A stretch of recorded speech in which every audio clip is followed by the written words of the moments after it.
You ask Tiger to solve. This deals with linear equations with one unknown. The final result is x equals -26. Let's solve it step by step. Simplify the expression. Group like terms. Simplify the arithmetic. Group all constants on the right side of the equation. Add 7 to both sides.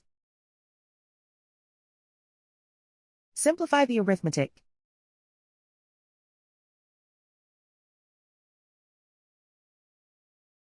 Isolate the x. Divide both sides by 12. Simplify the fraction. Find the greatest common factor of the numerator and denominator. Factor out and cancel the greatest common factor. And so the final result is x equals -26.